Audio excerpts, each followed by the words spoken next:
네, 2부입니다. 꽃나물과 어른 특집 세 번째 시간 황현산 선생님에 대해서 배우고 있습니다. 물론 그리스도인은 아니지만 시와 시인에 대한 이야기를 통해서 시라고 쓰고 믿음이라고 읽고 시인이라고 쓰고 그리스도인이라고 읽으시면 정말 깊은 마음에 어떤 영적인 울림들이 있는 것 같아요. 네, 계속해서 이어가 주시죠. 저도 모르게 쉬는 시간 동안 밤이 선생이다라는 책을 저의 인터넷 서점 바구니에 이렇게 넣게 넣었어? 됐어요. 일부러도 넣었어요. 진짜요? 나도 넣었어요. 그러니까 지금 오늘 방송 성공이네요. 저는 거의 난다에서 온 줄 알았어요. 난다에서 책 팔러 온 줄 알았어요. 야, 이 정도면 뭐 거의 뭐. 난 서점에 두면서 손잡고 책 순위도 확인하고.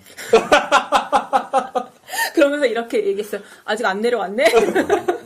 내려가길 원하는 거지? 내려가기 원하고 있어. 원하고 있지 지금? 아 이게 좀 내려가야지 뭔가 우리랑 같은 사람이구나 좀 그런 느낌이 드는데. 많이 질투해요 하시나. 눈이 야, 멀었어. 내가 잘 되면 다 같이 잘 되는 거야. 아멘. 자, 진행하도록 하겠습니다. 네. 네. 선생님 어린 시절 이야기를 잠깐 해드릴게요. 전라남도 신안군 비금도라는 섬에서 어린 시절을 신안군? 보냈습니다. 우리 장인어른 고향인데? 나 거기 아, 갔다 그래? 왔는데 저번. 그때 얘기했던 것 같아. 그러니까. 중도 아니에요? 비금도? 비금도? 자운도인가? 자운면 맞아요, 자운면. 신안군 비금도라는 섬에서 아무튼. 어린 시절을 보내셨습니다. 6살에 섬에 들어가셨는데 이미 적응하기에는 늦은 나이였다고 합니다. 그러니까 또래 아이들이랑 산에 가면 다른 애들은 다 뿌리 채소를 캐고 과일을 따고 하는데 선생님은 그런 거 못하고 바다에 가도 또래 애들은 미역줄기라도 건져서 올라오는데 선생님은 아무것도 못하고 약간 은따였대요. 그래서 책 속으로 피난을 가셨다고 합니다. 그게 문학을 하게 된 계기가 되었다라고 이야기를 하시고요. 근데 섬 안에 책이 많지 별로 않았겠죠. 그래서 그 학원사에서 나온 세계 명작 문고 몇 권이 섬에 돌아다녔대요. 그래서 그거를 읽고 또 읽었고 선생님도 왠지 모르겠는데 그 섬에 국문학 논문집이 한 권 있었다고 합니다. 근데 어린애가 그걸 어떻게 읽겠어요, 논문은. 근데 그 논문 중간중간에 인용된 문학들 있잖아요. 그거를 그렇게 읽으셨는데 막 상상하게 되고 너무 짜릿하고 그게 재밌었다고 난 하더라고요. 사람이 이렇게 약간 발췌된 내용을 가지고 전체 스토리를 어떤 책을 이제 상상하는 인용하고 거야. 시 인용한 그 부분들을 읽고 또 읽었다고 말씀을 하시더라고요. 그렇게 어린 시절을 보내셨고요. 그 선생님이 고대에서 이제 은퇴를 하셨는데 그 전에는 강원대에서 불문학과 교수로 계셨어요. 근데 이때 에피소드가 하나 있더라고요. 선생님 돌아가시고서 이제 기사들이 막 올라오는데 시사인에서 그 성우재 편집위원이라는 사람이 추모 기사를 썼는데 이런 에피소드를 거기다 썼어요. 이제 이 편집위원이 본인이 이제 고대 대학원 석사 과정 중에 있는데 당시 지도교수였던 이제 강성욱이라는 교수가 방학 때 춘천에 가서 현산이한테 배우고 와라. 이렇게 자기 학생들한테 지시를 했다는 거예요. 그래서 이제 그 여름방학 때 대학원생들 몇 명이 춘천으로 왔다 갔다 하면서 이제 강원대 황현산 교수를 찾아갑니다. 그래서 이제 영문도 모른 채 거기서 이제 공부를 시작을 했대요. 진짜 더울 때였는데 그 연구실이 굉장히 좁았다고 합니다. 그 좁은 데서 무릎을 맞대고 옹기종기 모여서 선풍기 하나 틀어놓고 하루 종일 땀을 흘리면서 공부를 했대요. 그 황현산 선생님이 이제 고대 출신이니까 후배들이잖아요. 그 후배들을 앉혀놓고 하루 종일 이제 공부를 시키신 거예요. 근데 이 성우재 편집위원이 그때를 이렇게 기록했습니다. 황 선생은 후배들이 준비를 덜 해와서 버벅대도 목소리 한번 높이지 않았다. 단어 하나에 막혀 우리가 머리를 쥐어뜯으며 고민하면 이렇게 번역해봐 하고 예를 일러주셨다. 마치 열쇠 같았다. 우리말 단어 하나로 난해한 문장이 딸깍 소리를 내며 풀리는 느낌이었다. 2개월여 방학 내내 이루어진 그 수업은 내 평생 기억에 남아있다. 수업 형식과 내용도 특별하지만 그보다 더 인상적인 것은 황현산이라는 선배이자 스승의 진면목이었다. 구체적이면서 유연했다. 우리는 그분에게 매료되었다. 이렇게 추억을 하고 있습니다. 야, 어떻게 보면은 제자, 아랫사람이 곤란하고 있는데, 방금 문장에서 구체적이면서 유연하기 진짜 쉽지 않거든요? 맞아요. 그거 대단하네. 저도 이걸 들으면서 제가 태권도 사범이잖아요. 근데 아래 애들이 답답하게 하면은 진짜 짜증나거든요. 유하게 얘기할 수가 없는데. 그 아래 애들이 몇 살이죠? 초등학생이나 유치원 애들이요. 걔네들은 쉽지 않죠. 네. 네, 2부 본격적으로 시작하겠습니다. 1부에서 말씀드렸듯이 이제 황 선생님은 평생을 교수와 번역가와 이제 평론가로 그렇게 학교와 문단 안에서 활동을 하셨습니다. 그리고 평소에 제자들에게 문학의 사회적 역할이나 시대적 사명을 가르치셨고, 본인도 이제 본인이 가르쳤던 것처럼 여러 매체에 꾸준히 이제 사회 정치적 이슈들과 관련된 글들을 써오셨습니다. 그 칼럼들을 엮어서 밤이 선생이다라는 단행본을 냈고, 그게 예상치 못하게 대중들의, 특히 젊은 사람들의 지지를 받게 된 것입니다. 그래서 어쩌면 당연하게 이 책은 정치인들에게 영향을 미치게 돼요.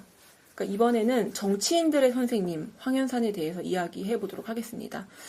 첫 번째 이슈는 이슈별로 정리를 할게요. 네. 고 노회찬 의원이 김정숙 여사에게 선물한 책이 밤이 선생이다입니다. 문재인 대통령이 대통령으로 당선이 되고서 이제 5당 원내대표를 청와대로 초청을 하잖아요. 그때 이제 얼마 전에 돌아가신 고 노회찬 의원이 책 2권을 선물로 가져갑니다. 그래서 문재인 대통령에게는 82년생 김지영이라는 책을 선물을 했고요. 김정숙 여사에게는 밤이 선생이다를 선물했습니다. 그래서 문재인 대통령께는 82년생 김지영을 안아주십시오. 이런 메시지를 남겼고요. 김정숙 여사에게는 따뜻하셔서 늘 고맙습니다. 이렇게 메시지를 남겼습니다. 이거 누가 페이스북에 올리지 않았어요? 이거 완전 핫하게 돌아다녔어요. 이번 주에 본 것 같아가지고. 그래? 응. 근데 이게 참 대통령으로 당선된 분께 그 영부인에게 공개적으로 책을 선물한다라는 게 되게 굉장한 메시지를 담고 있는 거잖아요. 그 선물을 받는 사람들도 물론 그렇지만 그 선물을 주고받는 걸 보고 있는 사람들에게도 되게 어마어마한 메시지를 전달하고 있는 건데, 제가 그때 노회찬 의원이 되게 용기 있는 사람이구나 이런 생각이 드는 거예요. 개인적으로 또 밤이 선생이다를 되게 좋아하는 책인데 이런 긍정적인 정치적 의도로 이 책이 이용됐다는 게 너무 뿌듯하고 기뻤습니다. 그때 황 선생님이 살아계셨죠. 살아계셨죠. 그래서 김정숙 여사가 이 책을 선물로 받고서 노회찬 의원에게 편지를 썼어요. 이제 그것도 이제 알려져 있는데 한번 읽어보도록 하겠습니다. 노회찬 의원님, 지난번 주신 책을 귀히 잘 읽었습니다. 제가 원래 황현산 선생님의 맑은 글을 좋아하는데 더러 신문에 실린 글을 조각조각 읽다가 이렇게 모아서 보니 울림이 더 큽니다. 시대의 비천함을 함께 마음 아파하고 더러 못생긴 것, 낮게 놓여있는 것, 투박하거나 소박한 것을 향하는 선생님의 따뜻한 시선을 언제나 좋아합니다. 어디에나 사람이 있다는 것을 찬찬히 일러주시는 시대의 어른으로부터 함께 살아가는 지혜를 배웁니다. 선생의 글 구절구절에서 저의 처지를 생각해 봅니다. 새 시대가 열린 줄 알았는데 현실은 여전히 아픈 일들로 가득합니다. 저야말로 이제는 그 책임을 어디로 전가할 수도 없는 처지에 이르러서 마음만 공연히 급해집니다. 그러나 이 나라가 정의로운 세상을 만들겠다는 염원을 버리지 않고 인간답게 살기를 애쓰는 백성이 있어 옛날과는 많이 달라진 세상이 되었다는 믿음을 가지고 멀리 보고 천천히 호흡하겠습니다. 앞으로도 우체국 창구를 뛰어넘을 때 같은 충동이 많이 일겠습니다. 그때마다 화를 내는 대신 커피 한 잔을 뽑아 권하는 지혜와 용기를 내보겠습니다. 의원님께서 지혜를 빌려주시면 좋겠습니다. 이분도 글을 굉장히 잘 쓰시네요. 두 분 다 잘 쓰죠? 그 부부가 다 잘 쓰죠? 글도 잘 쓰고 이 답장이 되게 지혜로운 또 어른의 답장이라는 생각이 들더라고요. 화가 나는데 커피를 건넨다고. 그러니까 이게 책이 나와 있는 에피소드예요. 근데 그거를 그러니까 왜 본인이 이 책을 선물 받았는지 의도도 너무 잘 읽었고 이 책을 통해서 자기가 어떤 메시지를 남겨야 하는지도 너무 잘 알고 있고 그리고 내가 이 책을 꼼꼼히 읽었다라는 것을 표시하는 되게 지혜로운 답장이라고 생각을 합니다. 진짜 품격 있네. 그러니까 여기서 어디에나 사람이 있다는 것을 선생님께서 찬찬히 일러주셨다. 이 부분이 어떤 글을 인용한 거냐면 선생님이 이런 글을 쓰셨어요. 어디에나 사람이 있다. 기계 뒤에도 사람이 있고 기계 속에도 사람이 있다. 내가 버린 쓰레기도 사람이 치워야 하고 내가 만들어내는 소음도 사람의 귀가 들어야 한다.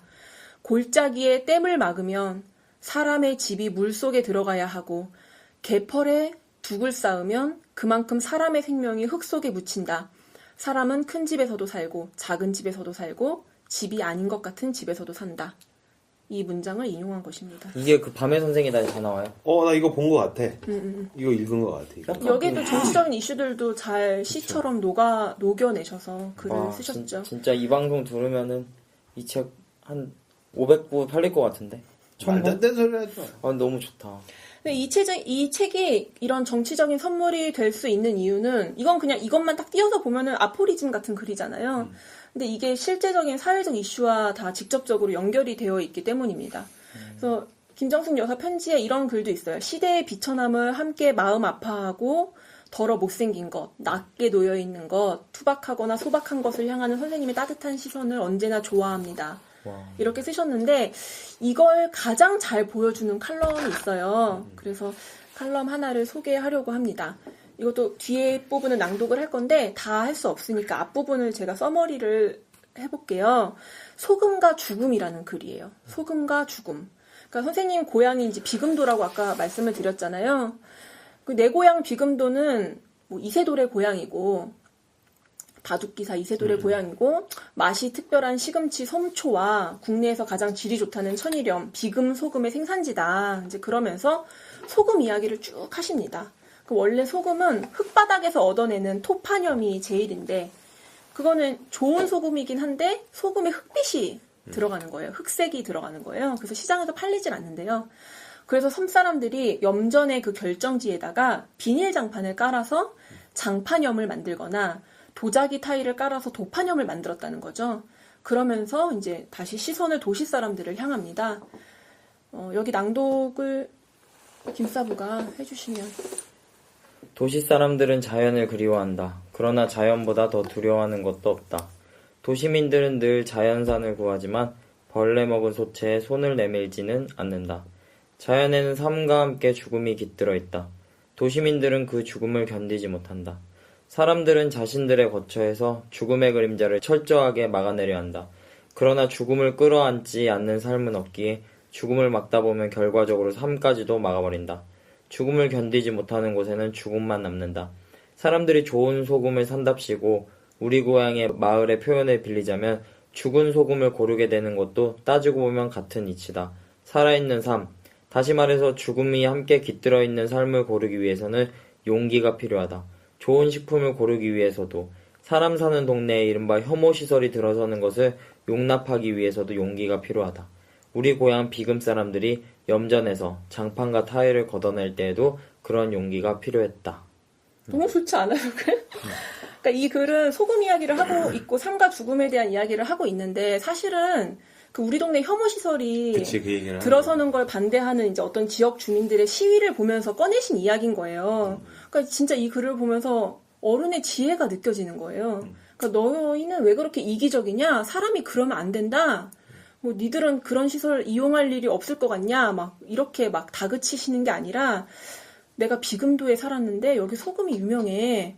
근데 도시 사람들이 좋다고 사가는 하얀 소금은 사실 죽은 소금이다? 이제 이러면서 문제의 핵심을 이제 짚어내고 계신 거예요. 그러니까 어떤 문제의 그러니까 근본적인 원인을 인식하는 그 방법과 능력이 굉장히 날카롭고 되게 인문학적 사고를 바탕에 두고 있는데 그걸 풀어내는 방식이 굉장히 따뜻하고 지혜롭다. 너무 지혜롭다고 생각하는 게, 왜 뭐, 손자병법에 나오는 말이라면서, 이렇게 어떤 사람은 싸워서 이기려고 하는데, 진짜 싸움을 잘하는 사람은 싸우지 않고 이긴다. 근데 여기서 싸울 때, 난 사실 어떤 면에서 세상에 저항적이거나 비판적인 의식이 있는 사람들 중에 무조건 싸우려 드는 사람들 있잖아. 어떻게 니네 그렇게 비인간적인 생각을 할 수 있어? 근데 어떻게 그렇게 비인간적인 생각을 할 수 있어? 라면서 외치는 그 사람이 또 비인간적인 말투를 낼 때가 있단 말이지. 어떤 인간적인 따뜻함으로 우리는 폭력을 이길 수는 없는 것일까? 우리의 적이라고 해서 왜 우리는 그 적을 향한 예의마저 다 저버리게 되는 것일까? 아무리 옳지만 왜 그 옳은 소리를 내면서 세상을 자꾸 쪼개고 양분하고 진영 논리로 가고 정말 다시는 마주하지 않을 것처럼 싸우면서 정의를 외치는 것일까? 이런 생각을 할 때가 있는데 이 양반은 어쨌든 지금 자기랑 다른 생각을 하는 사람들한테 이 글을 쓰는 거 아니야. 니는 어떻게 혐오시설이라고 어떤 그런 시설에 대해서 그렇게 반대할 수 있어? 근데 그걸 이렇게 따뜻하게 부드럽게 풀어내서 마지막에 감동까지 줄 수 있다는 건 진짜 완전히 고수인데. 그 임브로가 얘기한 것처럼 그 너무 좋은 것 같아요. 옛날에 동화에서 그거 있잖아요. 햇님이랑 폭풍이 나그네 옷을 벗기려고 그랬는데 폭풍이 막 불어대니까 나그네가 더 옷을 두껍게 입었는데 햇님이 햇볕을 따뜻하게 비치니까 나그네가 옷을 벗어 제낀 것처럼 이분이 햇님이십니다. 좋은 의미예요. 네 말이 옳다. 네. 네 말도 옳다. 네. 두 번째 이슈는 박원순 시장이 옥탑방에 들고 간 책입니다. 얼마 전에 박원순 시장이 왜 옥탑방 한 달 살이를 했잖아요. 이때 3권의 책을 들고 갑니다. 리처드 플로리다 교수의 도시는 왜 불평등한가? 유현준 교수의 어디서 살 것인가? 그리고 3번째가 황현산 선생님의 사소한 부탁. 이렇게 3권이에요. 그 사소한 부탁이 밤이 선생님이다랑 같은 책이에요. 그러니까 비슷한 책이에요. 밤이 선생이다 이후에 쓰신 글을 엮은 게 사소한 부탁입니다. 그래서 이제 밤이 선생이다보다 최근 글들이 담겨 있기 때문에 다루고 있는 이슈도 이제 최근 이슈들이에요. 예를 들면 세월호라든지 여성 혐오, 뭐 헬조선 일배 뭐 이런 이슈들을 다루고 있습니다. 사소한 부탁 서문에 이런 글을 쓰셨어요. 평소에 염두에도 두지 않았던 모순에 갑자기 의문이 생기는 순간을 나는 문학적 시간이라고 부른다.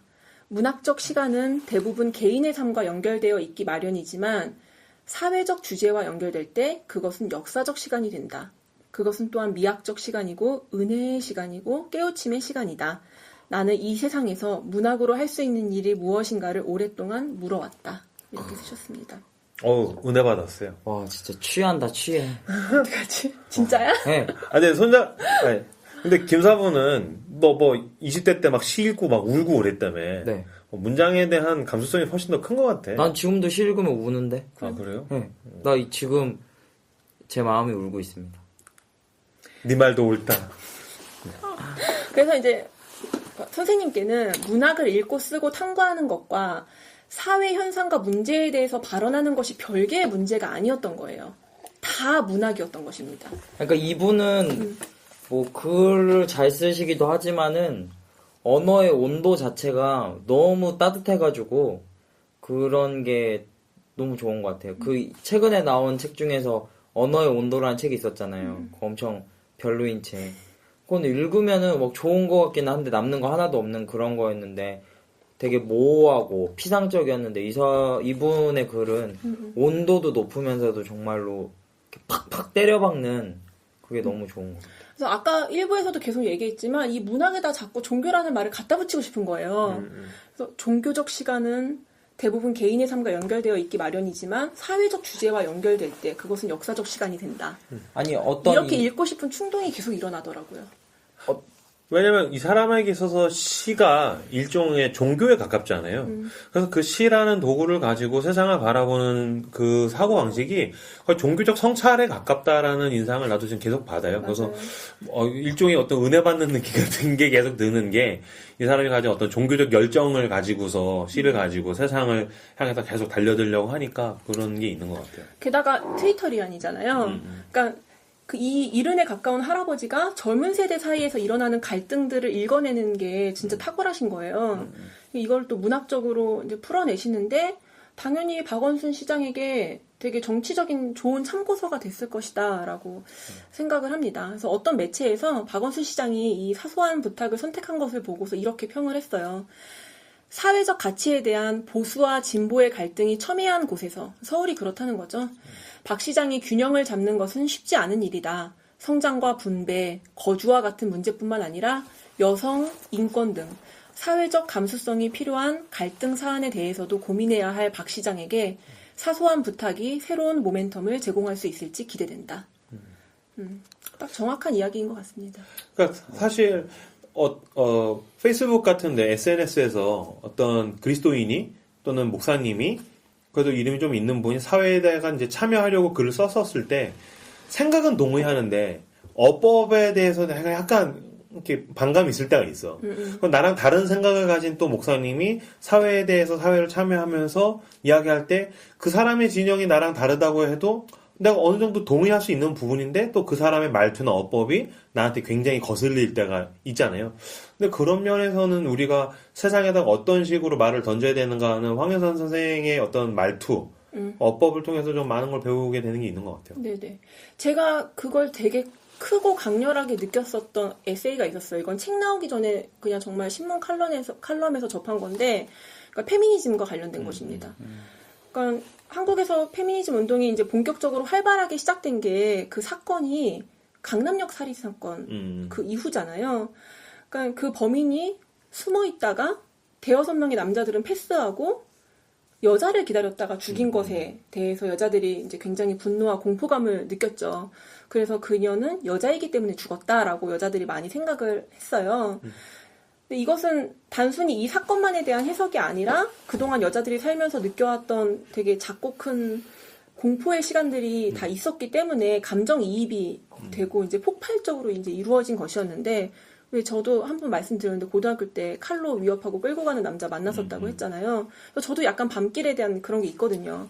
그러니까 이런 기억들이 이 사건에 이입이 되면서 이제 그 시간 그 자리에 내가 있었으면 내가 죽었겠구나 이 생각들을 여자들이 한 거예요. 그렇죠. 그런데 그 당시까지 페미니즘에 대한 이론적 바탕이 우리 사회에 별로 없었어요. 근데 감정이 폭발된 어떤 사건을 통해서 페미니즘을 처음 만난 사람들이 굉장히 많았던 거예요. 근데 저 역시 좀 마찬가지였습니다. 그 전에는 뭐 여성학에 대해서 잘 몰랐어요. 대학교 때 듣긴 들었는데 그 여성학은 그냥 여성이 주체가 되는 학문이구나 이 정도로밖에 생각을 못했어요. 그래서 이제 때로는 헷갈릴 때가 있는 거죠.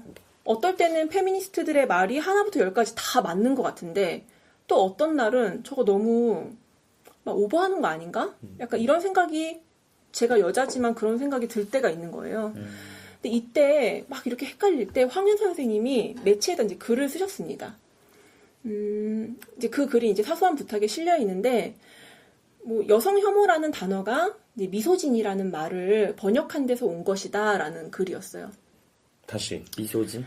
여성 혐오라고 우리가 사용하는 이 여성 혐오라는 단어는 미소진이라는 단어에서 온 것이다.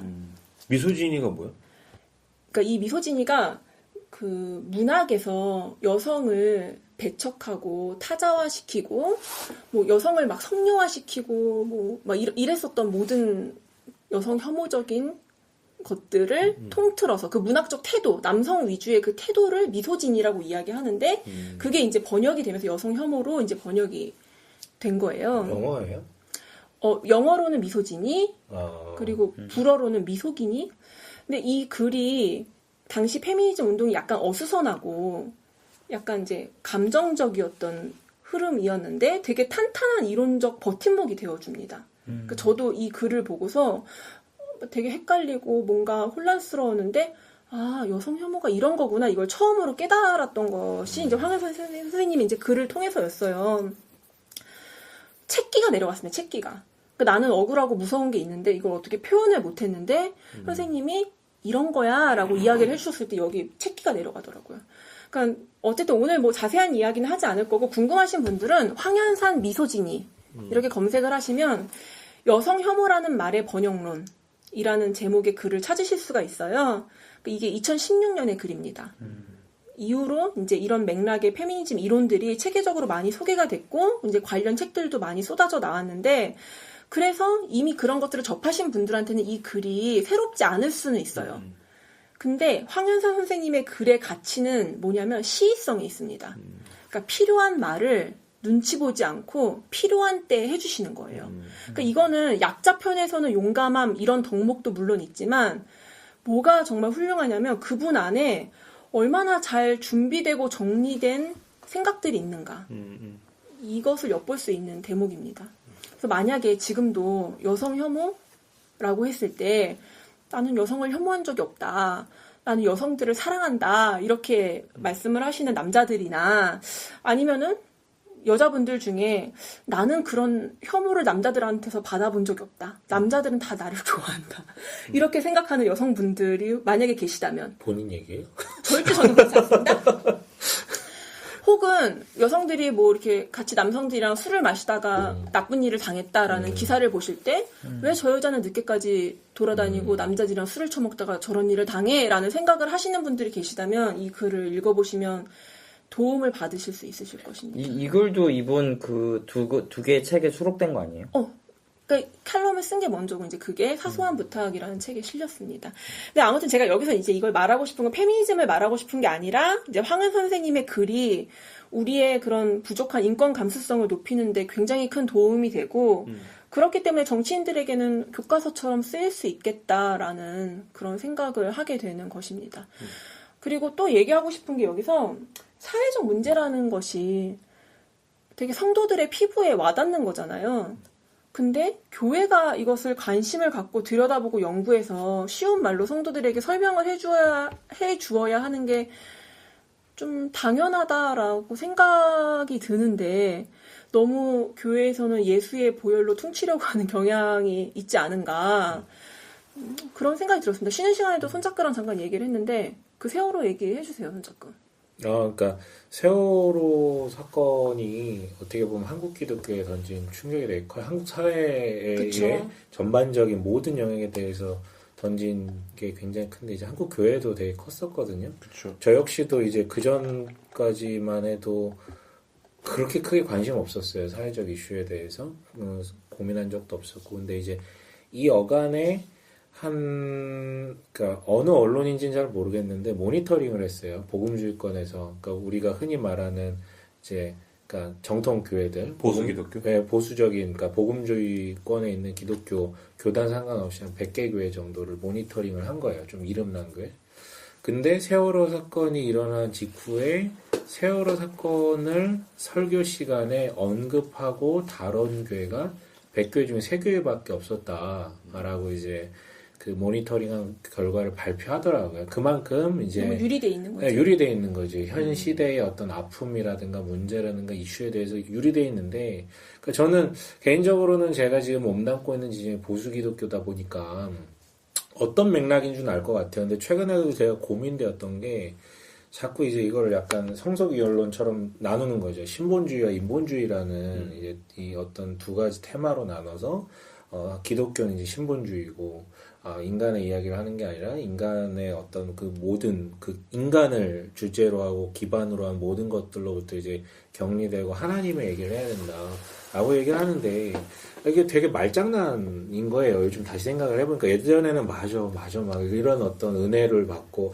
그렇게 해야지, 맞아, 교회에서는 말씀만 선포해야지라는 생각을 했는데, 말씀이라는 것 자체가 사실은 인간에게 들으라고 선포한 것인데 인간의 언어로 구현될 수밖에 없고 인간의 논리와 인간의 심리가 반영될 수밖에 없는 건데, 신본주의라는 건 하나님 중심이라는 거지 인간을 제거해버리고 거세버리라는 게 아니잖아요.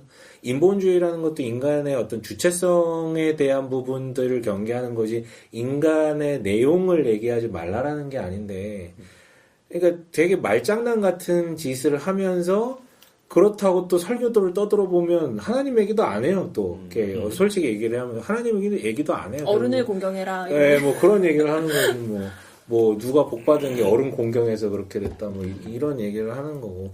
그러니까 참 얼마나 그러니까 이게 뭐 예전에 한번 어느 그 언론에서 조사를 했는데 우리 한국교회 성도들의 신앙 수준이 약화되는 게 뭐 주일 저녁 예배를 드리지 않게 돼서 라고 이제 분석한 결과를 봤어요. 진짜 욕이 나오더라고.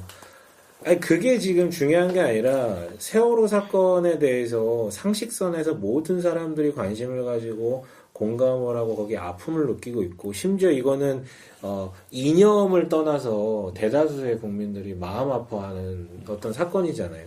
근데 이제 교회는 거기에 대해서 얘기를 안 해. 그리고 그 얘기를 안 하는 걸 오히려 의롭게 여기는 이런 상황들이 얼마나 지금 비인간적인지를 얘기하면서 동시에 얼마나 성경적이지 못한지를, 아까 얘기했던 게 이제 선지자의 영성이라든가 또 어떻게 보면 성육신이라는 게 사실은 그런 코드를 익힐 수 있는 거잖아요. 인간의 눈높이에 맞춰서 인간의 몸을 입고 인간들과 함께 거하시면서 인간의 언어로 말씀을 해주셨던 이 모든 것들을 다 내팽겨친 채 이상한 어떤 비정상적인 교회의 모습들을 담지하고 있기 때문에 사람들이 교회를 다르다가 아니라 저긴 뭔가 달라 이 느낌이 아니라 저긴 이상해 라고 여기는 건 아닐까. 그러니까 어떻게 보면은 지금 우리 황현 선생님 같은 경우에는 전 잘 몰랐어요. 근데 이제 아까 임브로가 얘기하셨듯이 어떤 종교적 그런 어떤 빙의라는 표현이 좀 웃긴데 아까 무슨 영어 썼는데 이제 기억이 안 나가지고 그래서 지금 이렇게 표현들을 해주시고 계신데 저는 이게 어떤 지적 영역에서의 충분한 통찰을 할 수 있는 그러니까 하나님 주신 어떤 그런 통찰력이 있는 사람으로서 그거를 정말 순수하게 파고드는 사람들이 오히려 교회가 하지 못하니까 목사들이 하지 못하고 성경을 기반으로 해서 그런 것들을 말하지 못하니까 오히려 사회에 소위 말하는 어른이라고 칭송받는 분들이 오히려 더 이렇게 레디컬한 발언들을 하고 있고 교회가 오히려 이런 것들을 좀 새겨들어야 되는 시기가 아닌가라는 좀 생각이 들어요. 왜 아까 황현산 선생님 글 중에 거기에 사람이 있다. 그 기계 속에도 사람이 있고 그 뒤에도 사람이 있고 계속 사람이 있다는 얘기를 할 때 결국엔 그 황현산 선생이 시 평론가로서 또는 시인으로서 또 글을 에세이를 쓰는 사람으로서 그 사람이 글을 쓸 때 지금 사람들 속에서 글을 쓰는 거잖아요. 그렇죠. 근데 방금 얘기했던 너무나도 많은 교회 지도자들이 설교를 서재에서 쓰는 거야. 그렇죠. 그러니까 내 설교를 듣는 사람들에 있는 그 사람들 속에서 그 시장통에서 그 직장에서 그 오가는 지하철에 끼어 있는 그 속에서 설교를 쓰고 내가 그 속에서 이들에게 어떠한 하나님의 말씀을 전할 것인가. 예수 그리스도는 말씀이 육신이 돼서 오셨는데 그럼 그 지하철 그 지옥철 속에 오셨고 그 직장에 오셨고 그 세월호 현장에 오셨고 그런데 그럼 내가 이들에게 어떻게 말해야 될까라는 이야기를 해야 되는데 그게 아니라 그냥 성경책과 주석과 그런 주의할 수 있는 그런 걸 가지고 자기 서재 안에서만 여전히 설교를 쓰고 있는 거지. 난 그게 예수님 처음 오셨었을 때 그 이단 중에 영지주의자들 있잖아요. 예수님은 인간이 아니라 마치 유령같이 오셨다. 난 진짜 그런 영지주의자, 21세기판 영지주의자라고 생각해요.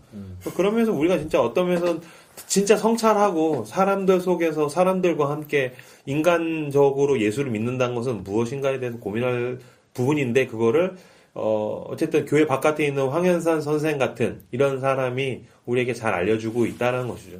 진짜 많은 도움이 돼요. 이분뿐만 아니라 제가 얼마 전에 읽은 아픔이 길이 되려면 그거를 쓰신 분이 이제 어디 교회에서 그분은 기독교 신자가 아닌데 제가 그 얘기 방송에서 했었어요. 언제 우리 떠람대구에서. 초청해가지고 설교를 설교 너무 했는데 좋죠. 설교 듣고 정말 오랜만에 은혜 받았어요. 네. 그러니까 이런 분들은 이제 아까 임보로가 얘기한 것처럼 기독교가 되게 자본주의의 논리에 쌓여 있어가지고 그런 쪽으로만 이제 발달을 하다 보니까 보는 시각이나 언어들이나 그런 것들이 다 그쪽으로 가가지고 그런 식으로 해석이 되는데 이분들은 오히려 그런 종교라는 거 이제 예수님은 기독교를 만들려고 온 게 아니니까 그런 틀을 다 벗어버리고 이제 인간이란 무엇인가 또 이 본질이란 무엇인가 선이란 무엇인가 그런 것들을 이제 찾아가가지고 어떤 인문학적인 사고 속에서 가다 보니까 그런 본질의 언어를 사용하니까 훨씬 더 이런 기독교인들이 오히려 더 근접했어야 되는 부분들에 맞닿아 있는 것 같아요. 저는 근데 이게 목사님들뿐만이 아니라 우리 이제 그리스도인들 모두에게는 그런 정리된 생각과 준비된 말이 있어야 된다라고 생각을 합니다. 맞아요.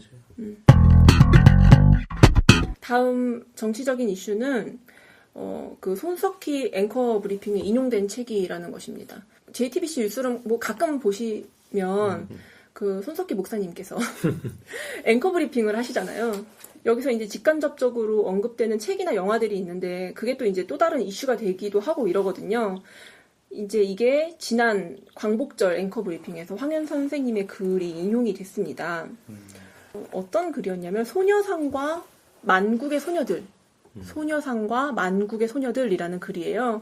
그러니까 박근혜 정권 때 이제 일본과 협약을 맺잖아요. 위안부 피해자 문제에 대해서 이제 100억 원을 받고 어떤 화해 치유 재단이라는 것을 설립하고요. 한국은 이 문제에 관해서 이후 어떤 요구나 항의도 할 수 없다라는 이제 최종적 불가역적 협약을 맺었죠. 그래서 논란이 되게 컸잖아요. 그래서 이제 일본은 요구를 하는 거죠. 약속대로 소녀상을 철거해라. 우리는 그럴 수 없다. 이런 갈등이 있었고 이제 어쩔 수 없이 이 짐을 다음 정부, 문재인 정부가 이 애매하고 까다로운 문제를 떠안게 되었습니다. 되게 딜레마죠. 어떤 분들은 어쨌든 국제 협약이기 때문에 안타깝지만 엎을 수가 없다. 이렇게 이야기하시기도 하고 어떤 분들은 이건 불공정하고 비상식적인 합의이기 때문에 파기해야 한다. 이렇게 이야기하시기도 하잖아요. 근데 문제는 일본의 태도입니다. 우리는 이미 합의가 됐기 때문에 한국이 이렇게 한들 저렇게 한들 끝난 문제다. 더 이상 말을 꺼내지 마라. 이게 이제 평행선처럼 지금 계속 유지가 되고 있습니다. 아무튼 정말 풀기 어려운 문제인데 그렇다면 중요한 건 한국 사람들이 이 문제를 어떻게 바라봐야 하는가인 것 같아요. 그러니까 왜냐하면 우리가 우리 스스로 이미 협약이 끝났는데 뭘 어떻게 이제 그만 좀 해. 이렇게 나오면 싸울 수가 없는 거거든요. 그래서 이것과 관련해서 선생님이 이런 식으로 이제 이야기를 풀어가세요. 먼저 한국인과 일본인의 차이를 설명합니다. 그리고 자연을 대하는 태도라든지 생활 습관들이 이렇게 다르다 이런 것들을 이제 막 이야기하듯이 풀어 나가세요. 그런데 우리나라에서 이제 지난 광화문 촛불 집회가 일어났을 때 대부분의 일본 젊은이들이 이런 댓글을 달았대요. 한국은 왜 저러는지 모르겠다. 이런 반응이었다고 해요. 그래서 그걸 가지고 이제 이렇게 말씀을 하셨는데 이거를 손자크가 읽어주시면 좋겠습니다. 동성이죠. 동성이죠. 손석희 앵커와. 별거 다 갖다 붙여. 아, 이거 손석희 앵커가 브리핑을 했으니까 네네. 손작가랑 의도된 동성이라고. 그렇죠. 의도된 거예요. 전혀 아니에요. 잘났습니다. 네, 알겠습니다. 아싸리한 일본인들, 벚꽃처럼 한꺼번에 피었다가 한꺼번에 지는 일본인들은 왕이 항복을 선언하여 제2차 세계대전을 끝냈을 때 자신들의 패전을 철저히 인식하고 돼지우리에서 여자의 머리 모양까지 민주주의식으로 몸바꿈했다. 그들은 정부의 정책과 지휘에 따라 모두 민주주의자가 되었다. 거기에는 촛불이 필요 없다. 그런데 우리가 어찌 그럴 수 있겠는가? 우리는 식민지에서 벗어나자마자 민족 상전의 전쟁을 치르고 이승만의 독재와 싸우고 박정희의 유신과 육박전을 하며 몸을 으깨고 신군부의 압제에 대항해 피를 흘렸다. 그러고는 이제 다시 정신 나간 정권과 피할 수 없는 싸움에 들어섰다. 한국은 민주주의를 이렇게 일구었고 민주주의가 또 그렇게 이루어졌다. 필요하다면 촛불보다 더한 무엇이라도 들지 않을 수 없는 것이 한국 민주주의의 운명이고 긍지이다. 양력 과세를 하라고 왕이 명령하면 온 나라가 일시에 설을 바꾸고 왕이 항복을 하면 전 국민이 하나같이 삶의 태도를 바꾸는 것이 일본이지만 한국은 일본 같은 세로 사회가 아니어서 윗사람의 방침과 명령이 아랫사람의 머릿속까지 곧바로 흘러들어오지는 않는다. 을사능약 뒤에도 당황했던 것은 일본인들이었다는 말이 있다. 왕이 국권을 넘겨주겠다고 도장을 찍었는데 왜 백성들이 의병을 일으킨다는 말인가? 아무리 철부지 정부가 일본과 무슨 아무튼 철부지 정부가 일본과 무슨 협약을 했건 그건 정부의 일일 뿐이니 한국인들이 자기들이 손으로 세운 소녀상을 철거할 이유는 없다. 그래서 돈부터 거낸 일본 정부는 한국에 사기를 당했다고 고래고래 소리를 지른다. 사기는 무슨 사기? 우리가 보기에 일본이 서둘러 꾸려낸 협약은 조카가 가진 땅을 헐값에 사보겠다고 엉뚱하게 팔푼이 삼촌을 꿰어 계약서를 쓴 꼴과 진배 없다. 대박. 그러니까 저는 이 글이 좋구나 이렇게 끝나는 게 아니라 정치인은 신념과 명분이 되게 중요하잖아요. 그러니까 이런 글은 정치인들에게 사상적인 그 뒷받침을 해주는 글이구나 이런 생각이 들더라고요. 그 정권 바뀌고서 유시민이 나는 어용 지식인이 되겠다 이렇게 이야기한 것과 약간 비슷한 맥락인 것 같아요. 어용 지식인이 뭐예요? 그러니까 이렇게 정부의 입장을 대변하는 지식인. 그러니까 나쁜 뜻으로 쓰이는 건데 내가 문재인 정부를 그만큼 돕겠다라고 이제 이야기를 한 거죠. 지금 그거잖아. 그러니까 우리나라가 이렇게 사람들이 말 그렇게 잘 듣는 사람들이 아니다 원래. 그러니까 우리나라는 원래 늘 이런 스타일이었어. 뭐 어떻게 하라고 막 이런 뉘앙스가 분명히 있잖아. 왜냐면 우리나라에서 어쨌든 협약을 했어. 근데 또 우리나라에서 말 안 듣고 정부가 하지 말라는데 소녀상을 계속해서 세워.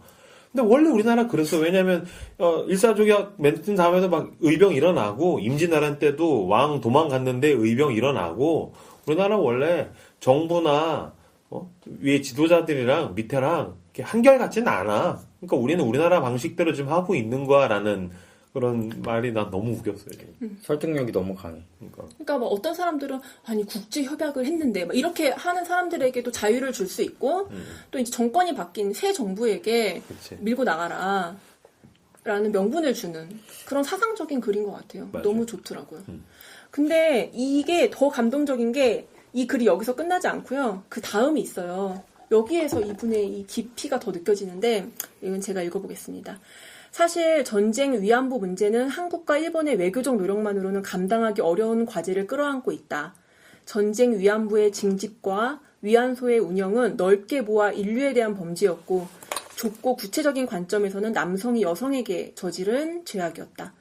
소녀상에서 한국 소녀가 치마 저고리를 입고 앉아 있거나 서 있는 바로 그 자리는 같은 시기에 같은 처지에 있던 중국 소녀의 자리이기도 하다. 아니 거기서 그치지 않는다. 위안소에는 일본 소녀들도 있었다. 그들이 국군의 소나기에 끌려갔건 제 발로 걸어갔건 그것은 문제가 되지 않는다. 남자들이 남자 노릇한답시고 일으킨 전쟁의 처참한 희생자라는 점에서는 한국 소녀와 일본 소녀의 차이는 없다. 소녀상의 한국 소녀는 한국 소녀이면서 동시에 중국 소녀이고 일본 소녀여야 하는 이유가 그렇다. 그리고서 베트남 전쟁에 대한 이야기도 짧게 하세요. 그리고 이렇게 이야기를 이어갑니다. 한국의 소녀상이 중국 소녀상, 일본 소녀상, 베트남 소녀상이기도 할 때 그 소녀상은 아베 같은 인간들이 돈다발 따위를 들고 감히 넘볼 수 없는 어떤 높이와 넓이를 얻을 것이다. 한국 소녀에게 참으로 절실하고 엄숙한 문제는 만국의 소녀들에게도 절실하고 엄숙한 문제다. 나 소름 끼쳤어. 진짜. 닭살. 넓다. 지금 언급이 됐는데, 저는 솔직히 그래요. 저는 일본을 되게 싫어해요. 일본 매우 싫어하는데, 그럼에도 불구하고 내 뒤가 늘 찜찜한 건 나는 거의 유사하게 우리가 베트남에게 잘못했다고 생각해요. 나는 오히려 어떤 면에서는 일본인들을 내가 매우 이건 거의 혐오에 가까운 마음이 나에게 있음에도 불구하고 일본인들을 바라볼 때 내가 부끄러운 게 일본 안에서 어쨌든 자성의 목소리들 있잖아. 우리가 한국에게 잘못했다라는 일본인 스스로 자성의 목소리가 굉장히 우리나라에도 크게 들려올 때가 있는데 우리나라 안에서 우리가 베트남전 때 그 베트남에게 저지른 부분에 대한 자기 성찰, 자기 반성을 우리가 그만큼 하고 있는가? 이 생각을 했었을 때 나는 참 너무 미안하고 안타깝고 그런 마음이 분명히 있는데 이분 말씀 정확한 것 같아요. 이거는 우리의 소녀, 내 소녀, 이기적으로 우리가 당했어라는 것이 아니라 이게 한국 소녀이면서 모든 만국의 소녀일 때에 이게 진짜 어떤 위험, 큰 힘을 가질 수 있다라는 거는 정말 너무 맞는 말인 것 같아요. 네. 이렇게 정치인들의 선생님 황현산을 정리하고요. 마지막으로 우리들의 선생님에 대한 이야기를 해보도록 하겠습니다. 뭐 사회 정치적인 이슈뿐만이 아니라요. 일상적인 소재, 일상적인 깨달음이 있는 글도 굉장히 많이 쓰셨어요. 그래서 제가 처음에는 원래 우리 패널들을 생각하면서 한 사람 한 사람에게 에세이를 하나씩 선물을 하려고 했어요. 당신에게 주는 황현산의 글, 당신이 떠오르는 황현산의 글, 뭐 이렇게 하려고 했는데 뭐 시간도 시간이지만 뭔가 표적 설교를 하는 듯한 느낌이 드는 거예요. 다 찾긴 찾았어요? 되게 열심히 찾았는데 그래서 그냥 뭉뚱그려서 우리에게 필요하고 우리가 같이 공감할 수 있는 두 가지 에피소드를 뽑아왔습니다. 궁금하다 근데. 네. 근데 지금 준 글에 오리찜 먹는 법 첫 번째, 그리고 임브로 낭독이라고 써 있네요. 아니야. 너 들어라. 오리찜 먹는 게 나랑 뭔 상관이야? 전혀 그거 완전 다 그래요? 해체시켜버리고 그래요? 우리가 그럼 함께 공감할 수 있는 왜 에세이를. 그걸 줬으면 다음 주부터 녹음이 안 이루어질 것 같아. 아니 전혀 아니야. 나는 진짜로 이렇게 선물처럼 줄 수 있는 걸 생각했는데 이게 너무 억지스럽더라고요. 그래요? 그래가지고 짠했어 막. 그럼 나 순간 오리찜 먹는 거랑 나랑 뭔 상관이지? 라는 생각했는데 이 글이 얼마나 위대한지 네, 인보는 알겠습니다. 아시게 될 겁니다. 읽겠습니다. 아니요. 이제 읽기 전에 네. 이 앞에 맥락을 조금만 설명을 드릴게요. 이 글은 이제 선생님이 중학교 때 지리 선생님으로부터 들었던 음식 이야기로 시작을 해요. 그 지리 선생님이 매번 수업을 음식 이야기로 시작을 해서 마칠 때 음식 이야기로 끝을 냈대요. 그러니까 3개의 음식 이야기를 되게 많이 해준 거예요. 근데 그 중에서 되게 강렬하게 기억에 남는 게 만주 오리찜이라고 해요. 그 일주일 동안 오리한테 미꾸라지를 막 먹여가지고 통통하게 살이 오르게 한 다음에 이제 오리를 잡는 거예요. 근데 뭐 이제 요리법이 쭉 소개가 돼요. 근데 중요한 거는 그 완성된 오리를 삼배자루에 넣어서 나온다고 합니다. 그래서 삼배자루. 삼배자루. 삼배로 된. 삼배로 된 주머니. 거기에 오리를 넣어가지고 나온대요. 그러면 그걸 먹을 때 삼배자루째 오리를 이제 손으로 잡아서 이제 뜯어 먹는 거예요. 근데 선생님이 늘 생각했다는 거예요. 한 20년 동안. 아니 근데 왜 그 오리를 삼배자루에 넣어서 나왔을까? 그냥 이렇게 우리 통닭 나오듯이 나와서 뜯어 먹고 발겨 먹고 찢어 먹고 이렇게 하면 되잖아요. 왜 그랬을까? 이게 늘 궁금하셨대요. 그러다가 어느 날 TV를 보는데 애들이 수박을 이렇게 생선회처럼 잘게 잘라가지고 이렇게 포크로 탁탁 찍어 먹는 거를 보신 거예요, 우연히. 그래서 씨를 하나라도 삼킬까봐 이렇게 튀튀튀 이렇게 뱉으면서 그 수박을 먹는 것을 보면서 삼배자루의 의미를 다 깨달으신 거예요. 아, 반드시 오리고기는 손으로 잡아서 먹어야 되는 것이기 때문에 삼배자루에 넣었구나. 그러니까 삼배자루째로 그 오리고기를 잡아서 뜯어 먹으라고 그렇게 그 요리를 냈구나. 이거를 깨달으셨다는 거예요. 어떤 의미인지 와닿지 않으시죠? 모르겠어요. 한번 읽어봐 주세요. 네. 축제 음식을 먹는 자는 마땅히 두 손을 적셔야 한다. 아, 그런 거예요? 네. 첫 문장만 읽어도 대충 알겠네요. 축제의 음식을 먹는 자는 마땅히 두 손을 적셔야 한다. 그것은 우리가 먹는 음식을 우리와 하나 되게 하는 것이며 우리가 거둔 곡식과 소채, 우리가 잡은 짐승들에게 속죄하는 길이다. 이런 관점을 강화하다 보면 통조림은 요리가 아니며 씨를 뺀 참외는 음식이 아니라고 말하게 될지도 모르겠다. 그러나 어떤 강도에서 말하더라도 정장 위에 두른 에이프런은 음식을 소외시키고 결국은 우리를 소외시키는 것이 확실하다. 오리는 내놓고 죽어 우리 손에 있는데 어찌 우리가 옷이 젖는 걸 관계하랴. 어찌 속죄가 없이 행복하랴. 직접적이건 간접적이건 자신이 살해한 생명들과 자기가 먹는 음식 사이에 아무 관계가 없는 것처럼 생각하려는 우리가 두렵다. 옛사람들이 여름날 냇가에 솥을 걸고 끓이는 잡고기 매운탕이나 게장국의 미덕은 무엇보다도 웃옷을 벗고 배를 두드리며 먹는다는 데 있었을 것 같다. 냇가에 손만 걸면 그것이 곧 잔치이며 잔치는 두 손과 배로 참여하는 것이다. 희생된 생명들은 거기서 생명의 길을 그치지만 그것들과 하나가 되려는 사람들 속에서 어떤 행복의 형식으로 다시 피어난다고 말해도 무정한 말이 아닐 것이다. 책을 읽는 것도 마찬가지다. 책은 도끼라고 니체는 말했다. 도끼는 우리를 찍어 넘어뜨린다. 이미 눈앞에 책을 펼쳤으면 그 주위를 돌며 눈치를 보고 있어서는 안 될 것이다. 우리는 우리가 읽는 것에 우리를 다 바쳐야 한다. 그때 넘어진 우리는 새 사람이 되어 일어난다. 저는 근데 마지막 문단이랑 좀 위에랑 조금 어색한 것 같은데. 유리되는 느낌? 아, 저는 가운데 문장이 있어요, 더? 이게 약간 발췌한 거예요. 그러니까 전문은 전문이 아니죠. 아니에요. 그래서 더 그럴 수도 있는데 저는 이 오리 먹는 법과 책을 읽는 법을 이 연결시키는 이 통찰이 되게 대단하다라는 생각이 들었어요. 그러니까 우리 일상적인 행위에 의미를 담아내고 그 삶을 되게 굉장히 생동감 있게 만들어주는 글이다라는 생각이 들었습니다.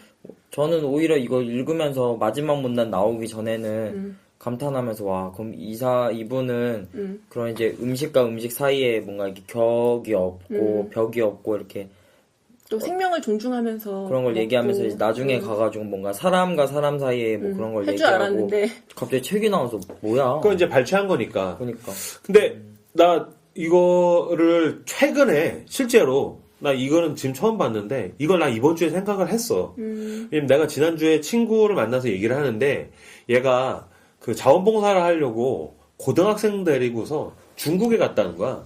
근데 중국에 가서 치킨을 시켰는데 치킨이 튀겨서 나오잖아요. 대가리가 근데 닭 나오죠. 대가리들이 나왔다는 거야. 닭 대가리들이 딱 나와서 그 치킨이 이만큼 나오니까 고등학생들이 야 소리 지르면서 막 못 먹어요 그랬다는 거야. 그래서 야 치킨인데 왜 안 먹어 했더니 대가리가 달려 있잖아요 그랬다는 거예요.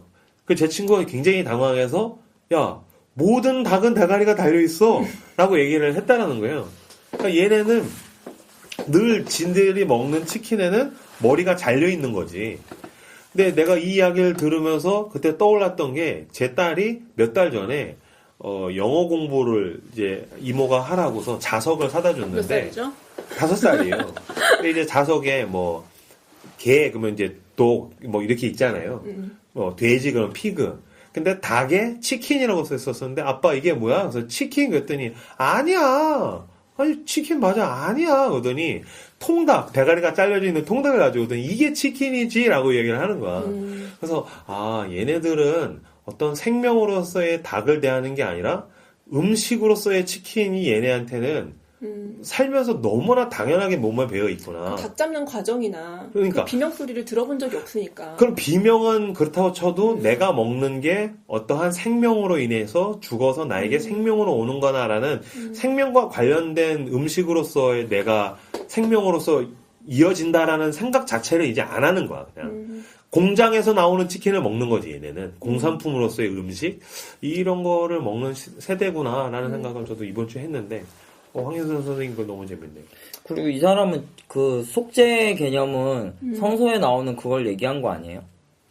그런가? 성서에서도 이제 레위기에서 속죄를 할 때 재물에다가 손을 대면 죄가 전가되잖아요. 어찌 속죄가 없이 행복하랴 이 부분이요? 그러니까 그거 이렇게 같이 접촉됨으로 인해 가지고 그런 것도 그럴 수도 있겠네요. 성경도 물론 읽었겠죠, 이분은. 진짜 대단하다. 네, 너무 재밌어요. 네, 감사합니다. 마지막이에요. 마지막 에피소드인데 어떻게 살 것인가라는 제목의 글입니다. 이거는 이제 밤이 선생이다나 사소한 부탁에 나오는 글이 아니고요.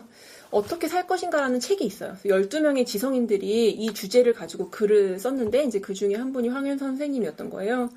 그래서 상처 입은 사회에서 우리가 어떻게 살아야 할 것인가, 어떻게 공생하는 삶을 살 수 있는가, 이런 고민에 대한 답을, 나름의 답을 이렇게 정리한 책인데 김사부가 그 일부를 읽어주셨으면 좋겠습니다. 전쟁 직후에는 관의 수탈이 무척 심했습니다. 농민들에게 온갖 제목을 붙여서 지서로 끌고 갔습니다. 산에서 땔감을 구해도 죄, 술을 만들어도 죄, 하다못해 신장로에서 마차가 좌측으로 가지 않은 것도 죄였습니다. 그렇게 마구잡이로 끌고 가서는 닭다를 한 뒤 벌금으로 닭 한 마리를 내놓으면 그제서야 풀어주곤 했습니다. 산에서 나무를 하다가 산림개원에 들키기라도 하면 득달같이 벌금을 물리는데 이때 나무를 벨 수밖에 없는 사정을 설명해도 돌아오는 대답은 늘 똑같았습니다. 그건 당신 사정이고.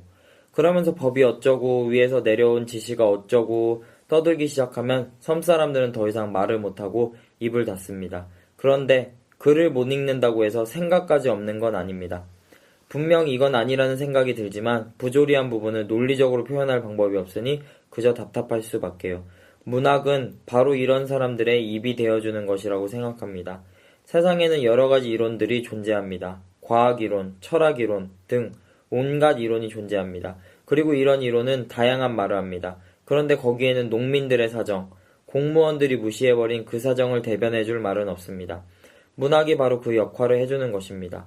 모두가 농민들은 법도 안 지키는 무지렁이라고 말할 때 문학은 그 농민들의 사정을 대신 이야기합니다. 철학도, 법률도, 경제학도 하지 않는 말을 시와 소설이 해주는 것이지요. 저는 거대 이론들에 맞서서 개인의 사소한 사정을 어떤 형식으로 어떻게 표현하느냐에 따라 사회의 발전 정도를 측정할 수 있다고 생각합니다. 네. 진짜 하루에 몇 번을 하는 거야? 김사부가 지금 글쓰기 수업을 하고 있잖아요. 네. 쓰고 뱉다. 그 사람들 후기를 보니까 그 김사부 글쓰기 수업에서 자기 상처와 뭐 연약함에 대한 글을 표현하고 이제 그것을 이제 쉐어링하면서 눈물바다가 되고 막 그랬던 것 같더라고요. 그러니까 선생님께서 되게 같은 맥락의 이야기를 해주시는 것 같다 이런 생각이 들었습니다. 그러니까 사람들이 제껴버리고 무시하는 우리들의 사소한 사정. 사실은 개인에게는 그게 가장 절실한 문제잖아요. 그러니까 이것을 글로 쓸 때 서로 이제 공감이 되고 그것으로 인해서 나와 타인을 또 이해하는 폭이 넓어진다. 그런 생각이 들었어요. 내가 황현선 선생님 수준이구나. 네 말도 옳다. 나는 버스 운전기사입니다. 이런 책이 나왔더라고요. 그 전주에서 버스 운전하시는 분이 버스를 운전하시면서 일어난 일들을 글로 쓰신 거예요. 그리고 몇 년 전에는 그 대리운전 하시는 분이 글을 쓰신 것도 있는데 제가 어떤 경험이 있었냐면 회사 다닐 때 늦으면 이제 택시를 타는데 코를 불렀어요. 비가 와가지고. 근데 지각을 안 하려고 코를 불렀는데 5분 있다 오겠다고 한 택시가 한 8분이 지났는데 안 오는 거예요. 근데 때마침 빈 택시가 지나가는 거야. 근데 택시비가 한 2만 원이 넘게 나오거든요. 근데 택시를 타면서까지 늦을 순 없잖아요. 약속한 시간이 지났으니까 이 아저씨한테 죄송해요. 저 다른 거 타요. 너무 늦으시네요. 이러고서 다른 택시를 타버렸어요. 제가. 근데 이 사람이 계속 전화를 하는 거예요. 원래 내가 콜을 불렀던 그 택시가 다 왔다고. 근데 제가 죄송합니다. 이러고서 끊었거든요. 근데 문자가 딱 날라왔는데 그 숫자 18. 육두 문자가. 연아. 그렇게 살지 마. 이렇게 온 거예요. 그러니까 너무 센 욕을 들으니까 사람이 화가 나는 게 아니라 내가 그렇게 잘못했나? 이렇게 생각을 하게 되는 거예요. 근데 제가 나중에 그 이제 대학에서 이제 강사로 있던 사람인데 결국 이제 뭐 정치적인 이유로 교수 자리를 얻지를 못한 사람이 자기 생계를 유지하려고 그 밤에 뛰는 거 뭐죠? 대리운전. 대리운전을 뛰면서 이제 그걸 글로 쓰기 시작했는데 이제 그게 SNS에서 반응이 있어가지고 이제 책이 나왔는데 그분이 그 얘기를 하는 거예요. 대리를 불러놓고 1, 2분 늦으면 나 불렀어요. 다른 차 불렀어요. 이렇게 늦게 와. 이러고서 그냥 가버린다는 거야. 근데 이 사람은 그 장소까지 가기 위해서 택시를 타고 뛰어서 그러니까 자기 돈도 들고 에너지도 들고 갈급함 뭐 이런 걸 들어서 거기 갔는데 그렇게 떠나버리면 너무 황망하다 이런 글을 쓰셨더라고요. 그 글을 보면서 옛날에 내가 처먹었던 욕이 생각이 나는 거야. 그래서 내가 물론 나도 억울한 게 있기는 했지만 내가 너무 다른 사람의 사소한 사정을 몰랐다. 그 사람에게 이런 사소한 사정이 있었구나 이런 걸 알게 됐거든요. 이게 되게 이 사소한 사정을 글로 쓰는 것 그리고 사소한 사정을 알아봐주는 게 문학이라고 얘기하는 선생님에게서 또 그리스도인으로서의 태도를 또 배우게 되었던 그래서 저는 마지막 그 에피소드를 그래서 이렇게 정하고 이걸로 이제 마무리를 하려고 합니다. 저도 글을 쓰는 사람으로서 요새 글이 변비가 걸린 것처럼 안 나와? 나의 글은 어디로 향해서 쏟아야 하는가를 방황하고 있었는데 오늘 황현산 선생님을 만나고 정했습니다. 어떻게 정했어요? 정할 것 같습니다. 어떻게 정할 것 같아요? 다음 주에 알려주세요. 정해보도록 하겠습니다. 네, 감사합니다.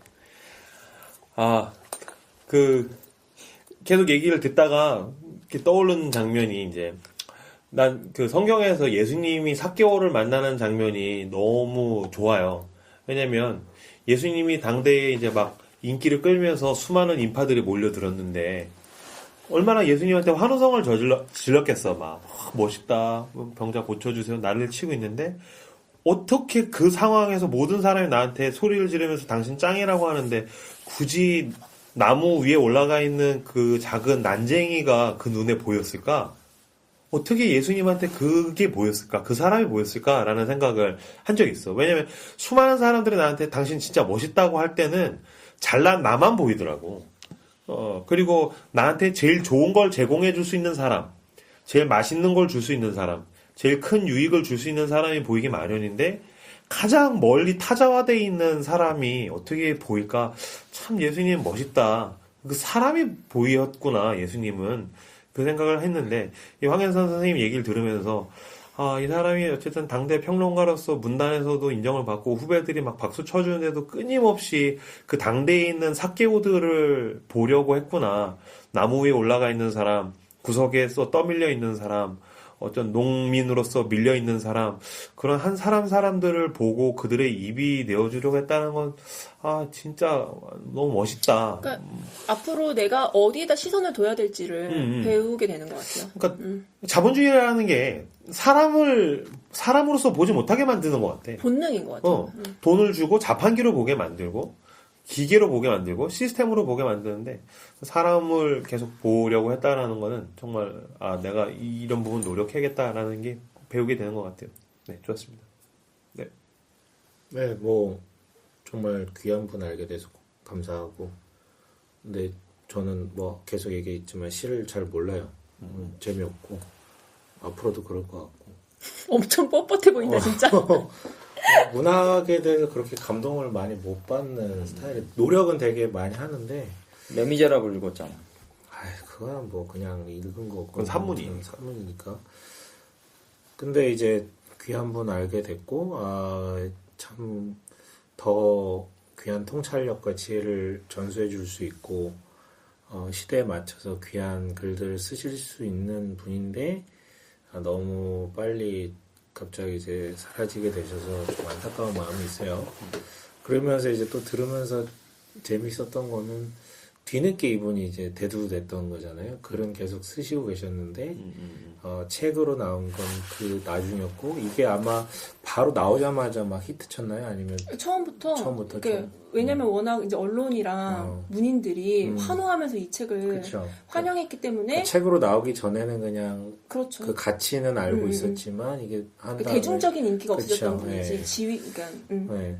그러니까 이런 거 보면 참 재밌는 것 같아요. 그러니까 이미 그 가치가 있는데 어떤 결과물로서 사람들이 이렇게 볼 수 있는 뭔가 생성됐을 때 이제 대중들이 이제 알게 되고 하지만 그 이전에 이미 이 사람의 통찰이라든가 지혜라든가 글이라는 값어치들은 있었는데 근데 이제 제가 어쨌든 저도 최근에 이제 책이 나왔고 좋은 반응들을 얻으면서 이제 바라보고 있는데 되게 부끄러움을 가끔 느낄 때가 있거든요. 왜냐하면 정말 글 잘 쓰는 사람들 있어요. 저는 우리 옆에 있는 서과장도 그런 사람 중에 하나라고 생각을 하는데 근데 진짜 잘 쓰는 사람들은 저 밑에 더 큰 지혜와 통찰력을 가지고 더 많은 독서량을 가지고 준비된 사람이 저 밑에 애들이 있는데 이게 이제 대중 앞에 소개되지 못하고 오히려 이제 가끔 저는 이제 가끔 좀 부끄러울 때가 있는데 그렇게 이제 소비되는 사람들은 오히려 환호를 받는 이런 것들에 있어서 참 어폐가 있는 것 같기도 하고 좀 민망하기도 하고 뭐 그런 모습들을 좀 보게 돼요. 그래서 좀 겸손해질 필요가 있겠구나. 그리고 참 세상이 넓구나. 그리고 정말 지혜 있고 통찰 있고 정말 그 뭐라 그럴까요? 펜의 힘을 잘 쓸 수 있는 사람들이 즐비하구나라는 생각이 들어서 더 겸비할 필요가 있고 더 지혜를 구해야겠다. 꼭 교회 안에서만이 아니라 구해야겠다라는 어떤 그런 뭐 생각을 하게 됐어요. 잠깐. 네. 저도 아무튼 아까 조금 얘기했지만은 사실 글쓰기의 방향을 잃어버려가지고 많이 헤매고 있었는데 진짜 아픔을 더 많이 귀 기울이고 정말 더 넓어져서 그런 깊은 글을 쓰고 싶다는 마음이 이분을 보면서 너무 많이 들었던 것 같아요. 요새 가벼운 글들 너무 많잖아요. 그냥 막 토해놓는 것 같은 글들이 너무 많은데 진짜 멋있다. 그렇군요. 네. 뭐 더 하실 말씀들 저를 앞으로 누구한테 영향을 받았냐고 글쓰기를 물어본다면은 세 번. 닥쳐 이 자식아. 네, 오늘 정말 긴 시간 함께 해주셔서 감사하고요. 꼰대 말고 어른 세 번째 시간 황현산 선생님에 대한 것은 여기까지 하고 다음 주엔 또 다른 어른을 모시고 더 좋은 시간으로 여러분들 찾아뵙도록 하겠습니다. 함께 해주셔서 감사합니다. 감사합니다. 어유 11시다 11시 수고 많았습니다.